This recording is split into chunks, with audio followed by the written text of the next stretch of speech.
द्वारिकाधीश की जय। आत्मश्रद्धा या अश्रद्धा। हम ईश्वर के विभिन्न देवी देवताओं के रूपों में श्रद्धा रख रहे हो सकते हैं, लेकिन जब तक हम स्वयं अपने प्रति श्रद्धा विहीन है, तब तक हम स्वयं से दूर है। हम हमेशा संसार में है, अपने आप से दूर। हम संसार से प्रमाण पत्र चाहते हैं श्रेष्ठ होने का। यदि कोई हमें निष्कृष्ट, हीन, अश्रेष्ठ कह दे तो बड़ा कष्ट होता है। श्रेष्ठ कहे या माने, भले ही वह श्रेष्ठता हम में न हो, तो उससे बड़ी खुशी होती है। यह सब अज्ञानी अहंकार के कारण होता है। हम में श्रेष्ठता न हो और हम इसे जानते हो तो झूठी प्रशंसा से खुशी न होगी। लेकिन एक और श्रेष्ठता है जो सांसारिक श्रेष्ठता, अश्रेष्ठता के द्वंद्व से ऊपर है।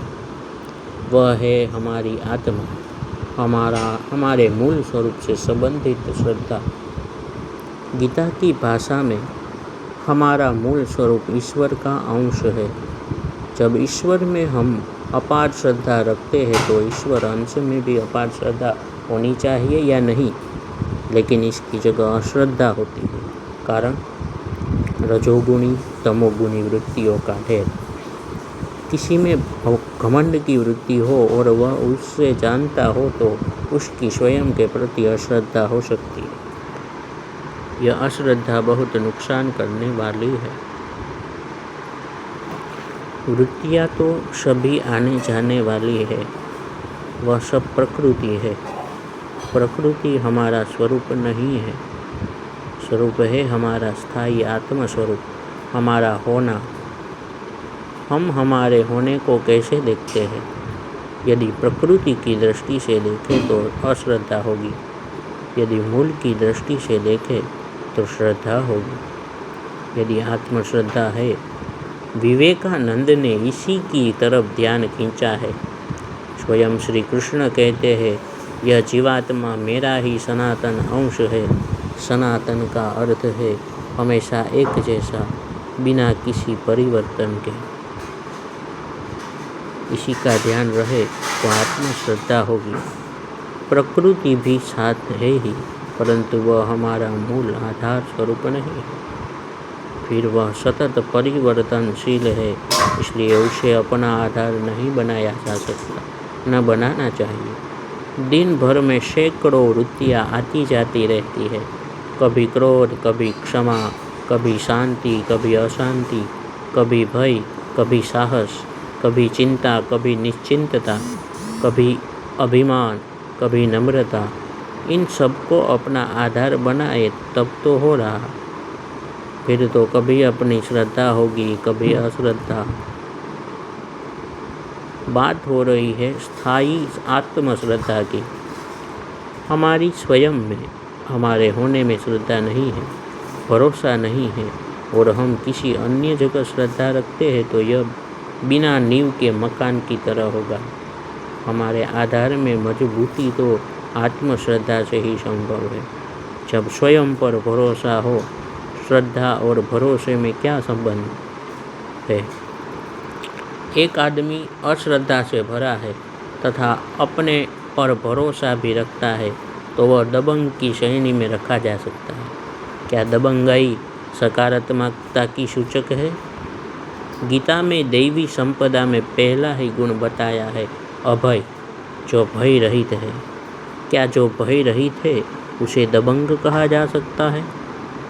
वह किसी से दबता नहीं, उसे दबाया जा सकता नहीं। इस अर्थ में तो ठीक है, वरना दबंग शब्द में नकारात्मकता की ध्वनि ही आती है। इसके विपरीत जो भय रहित है वह दयालु हो सकता है। मैं परिभाषा सहित पुस्तक में दया शब्द की व्याख्या पढ़ रहा था। जैसे दया जिसमें पात्रता हो और उसके अनुरूप वस्तु न हो, समझ न हो, उसे उस वस्तु को उपलब्ध करा देने की क्षमता। वस्तु की जगह सम शब्द लिखा है। वस्तु नहीं, समझ लेना दया है।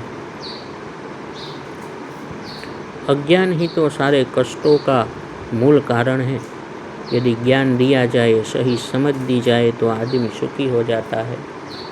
आगे दया का और अर्थ है, जो जैसा है जी रहा है उसमें हस्तक्षेप न करते हुए उसके विकास में सहायक होना। अविकसित के विकास में सहायक होना। विपन्नता तो संपन्नता की ओर गति देने वाली क्रिया। विपन्नता को संपूर्णता की ओर गति देने वाली क्रिया। दयापूर्ण वह है जो क्रिया पूर्णता में पारंगत है, आचरण पूर्णता में अभ्यासरत है। यह अपने स्वार्थ के लिए दूसरे को दुख नहीं देना है।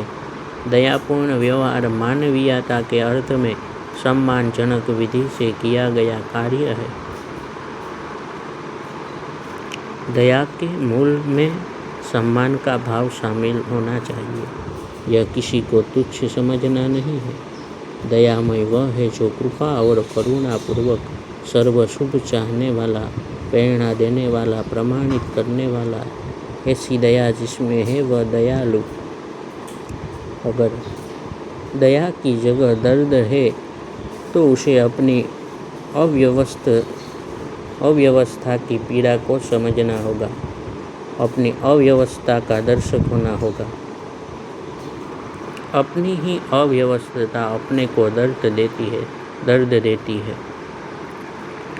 इस अव्यवस्था को दृष्टा दृश्य के अर्थ में समझा जा सकता है। हमारा सारा मानसिक दृश्य जगत हमारा ही प्रक्षेपण है। हम इसे बाहरी मानकर इससे बचते रहते हैं। यह अहंकार का खुद को बचाने का सुरक्षा तंत्र है। यह स्वयं से स्वयं को बचाना है। अपने को दो भागों में बांटकर बीच में दीवार खड़ी कर लेना है। दीवार के इस तरफ अहंकार है, दूसरी तरफ शेष सब। हम अपने को दीवार के इस तरफ का हिस्सा मानकर इसकी रक्षा करने में लगे रहते हैं और अहम रूप बने रहते हैं, बजाय आत्मरूप स्वरूप होने के। स्वरूप होना संभव है अगर बीच की दीवार गिरा दी जाए। दीवार गिर सकती है अगर मानसिक दृष्टा मानसिक दृश्य को अपना ले, प्रक्षेपक अपने ही प्रक्षेपण को स्वीकार ले। जिसे हम दूसरा व्यक्ति कहते हैं वह हमारा ही तो प्रक्षेपण है। फिर हम क्यों उसे नहीं स्वीकारते? क्यों दीवार का इस तरफ का हिस्सा अर्थात अहंकार बने रहते हैं जिससे सभी पीड़ाएं होती है? यह समझना होगा कि संसार जो कि हमारा ही प्रक्षेपण है, इसे हम अहंकारवश नहीं स्वीकारेंगे, नहीं अपनाएंगे तो हम ही खंडित बने रहेंगे और हमारी अपूर्णता हमें पीड़ित परेशान करती रहेगी। सौभाग्यशाली है वे जो स्वप्रक्षेपित जगत को स्वीकार लेते हैं। इससे आत्म विभाजन समाप्त हो जाता है, आत्मदूरी मिट जाती है, आत्म संघर्ष नहीं रहता। कौन मानसिक संघर्ष से निरंतर ग्रस्त है? जो अपने ही मानसिक प्रक्षेपण रूप संसार को निरंतर टुकरा रहा है, उससे बच रहा है, जो खुद का ही हिस्सा है। यह ऐसा है जैसे दायां हाथ बाएं हाथ को अपनाने से इनकार कर दे। इससे कभी पूर्णता नहीं आ सकती, अखंडता नहीं आ सकती। अखंडता चाहिए तो मानसिक दृष्टा को, मानसिक दृश्य को अपना लेना चाहिए, एक्सेप्ट कर लेना चाहिए। यह किसी पर मेहरबानी करना नहीं, यह स्वयं पर मेहरबानी करना है, क्योंकि जब भीतर खंडित की जगह अखंड है तभी वास्तविक सुख है, शांति है, अभय है। अभयम सत्व संशुद्धिर्ज्ञान योग व्यवस्थितः।